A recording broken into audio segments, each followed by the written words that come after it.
مارك ميلي يقول الزلزال يقع ما بعد الموصل، وحضرتك قلت قبله مرارا أنك تنتظر ما بعد الموصل.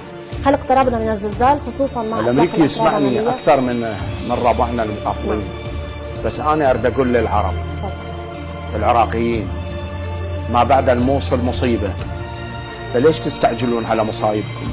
أنا اعتبروني فقير. ما بعد الموصل تخلع العرب أعنة قاداتها وتدوس أشرافها بحوافر خيلها. بعد الموصل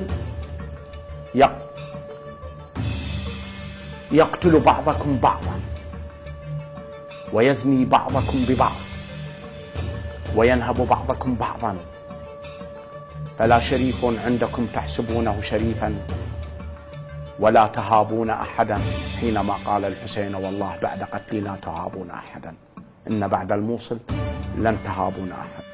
أنا أريدكم أن تبحثون عن الإمام، ما ضل وقت. اسمعوني، ما بعد الموصل مصيبة، يعني إلا الله يغير. هذا مو حكم شرعي حتى ما يغيره، هذا أمر جلل.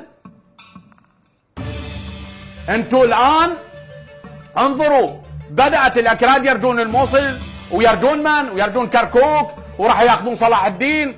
شو عندكم انتوا؟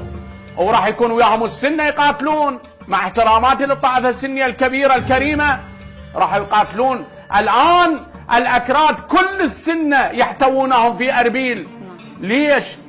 الإسرائيلي قاعد يفكر كيف يسير بجيش جرار لاحتلال مناطق ستكون لكم، راح تعجبون تقولون علي مغفل، مخبط، مسودن، مجنون، معتوه، كلهن قولوهن، ما عندي اشكال، علقوا علي، طلعوا احجوا ما شئتم، ولكن ستصطدمون بكلامي ليس مثله على الإطلاق أحدا يقوله على شاشة التلفزيون على الإطلاق.